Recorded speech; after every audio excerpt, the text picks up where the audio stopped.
It's just hair, right? It's just hair. It's just hair, people.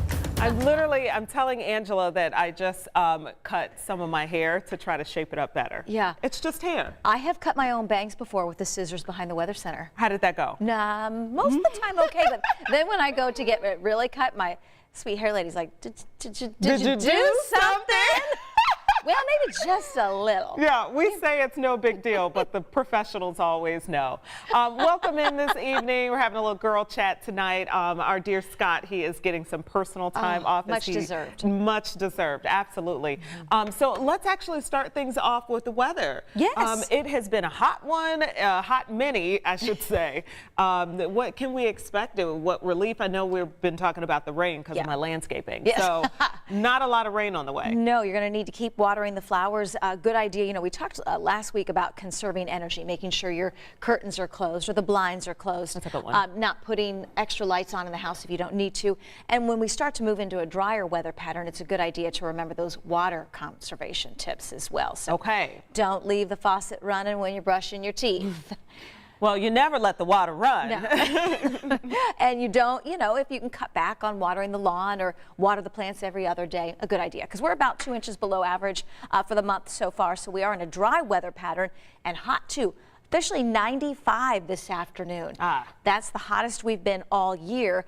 We've got a hot and humid day ahead of what you see on radar out to our west, and that's a line of showers and thunderstorms. That will weaken as it approaches overnight, and we do get some dry time tomorrow with an afternoon and evening storm chance. But before we get that storm chance, it's going to be hot and it's going to be muggy. We had the heat today, but really not too humid. That does change tomorrow, and you can see that simply by morning temperatures. Upper 70s to start, 92 at lunchtime. We'll be back into the low to mid 90s with a few storms tomorrow afternoon, and a few of those could be on the strong to severe side. Future Track 13 doesn't have much early in the day, but they start to blossom with the heat of tomorrow afternoon and mainly across the southern part of the state. So if I saw Sean Ash, he's a fun follow on Twitter. What was he saying? He put a picture of his lawn, and it was basically this piece of burnt toast. I saw that. Yes. So everything is starting to dry out. The rain that we're forecasting for tomorrow isn't going to be a widespread soaking rain. It'll be a few storms popping up with the heat of the day. Okay, but we did talk about water conservation, so maybe every other day if you can. If you can. Don't leave the sprinkler on all afternoon. No. Leave, you know, do a few minutes. And if your car really doesn't need washed every day, you know, that's a good thing too. Okay, good to keep in mind. We got to take care of each other, take care of the environment.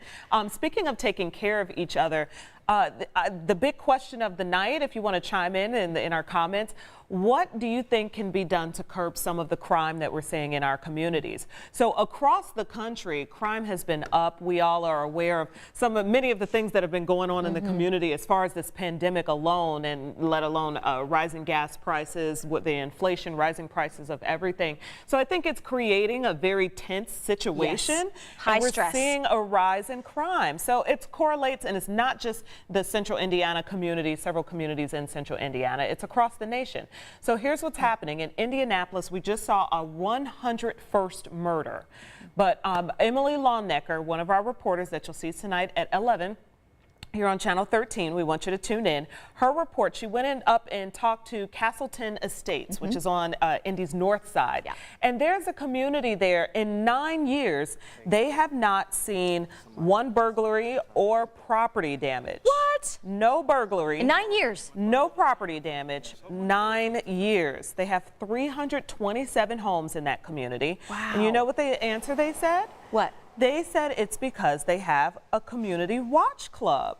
A crime watch club. And so, I mean, here's the signs here. They have 23 block captains. And so here in her story tonight, you'll hear more detail, but they really just try to look out for each other.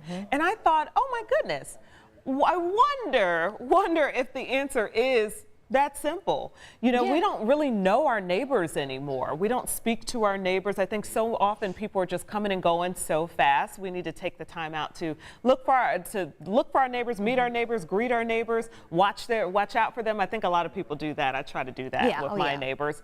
But I've also lived in places where I didn't know not one neighbor's name. So, you know, I thought, hey, let's get back to the basics. That's pretty cool. If you have any ideas of what you think should be done to curb some of this crime, that would be good to hear. I mean, have you heard of anything going on in your neighborhood, or what you guys try to do? I mean, we have, you know, the Facebook page, so if a dog is lost, we can put it up there. Nice. You know, if something seems suspicious, you can put it up there. But you mentioned just looking out for each other. It doesn't really even have to be your neighbor. It could be somebody passing you aggressively on the road. Just leave them alone. Let them do their thing. You know, just be. Yes. And be kind to everybody. You know, it just as a whole, I think if we looked out for each other, strangers, neighbors, whoever, we might have a better outcome. Absolutely. Back to the basics. Yep. And I know Indianapolis, they're doing several other things. They're not only trying to infuse technology into some of their crime watch and crime prevention. They also have a lot of community programs. This is a big metropolitan area after all. So this is a multi-pronged issue, but the community also has to be a part of the conversation, I think. We're having difficulty seeing you guys comment. I know, it's happened since we were, I guess, back on Facebook late last week. We had having some technical issues, and then we're back on Facebook, but we can't see any of your comments, so we apologize in advance for not addressing you. So we're not ignoring you, but thank you. But Teresa, we hope you're watching. Tanya, we hope you're watching. The regulars. Wes, we hope you're watching. I love it. I love it. So you guys at home can probably see your comments. For whatever reason, we're not able to right now, but keep posting. Let us know you're there. Maybe they'll pop up in some other future verse that we can look forward to. Thanks for your input.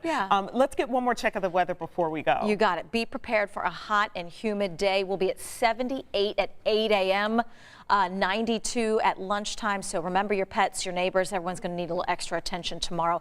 And then the storm chance will be anywhere from about 2 to 7 is the timeline. We'll keep an eye on that line of storms. Make sure it weakens overnight. If it wouldn't, there could be a stray storm northwest early in the day. Otherwise, we think they fire with the heat of the afternoon and mainly across the southern part of the state. Nice. And hydration station. Yes. Make sure you are getting plenty of water, and then make sure your plants are getting some water. Some water, and your pets some water and a little extra shade, all good. Yes, and checking on those neighbors, as we said. Hey, tune in to 13 News at 11. Thanks so much for joining us. We'll see you then.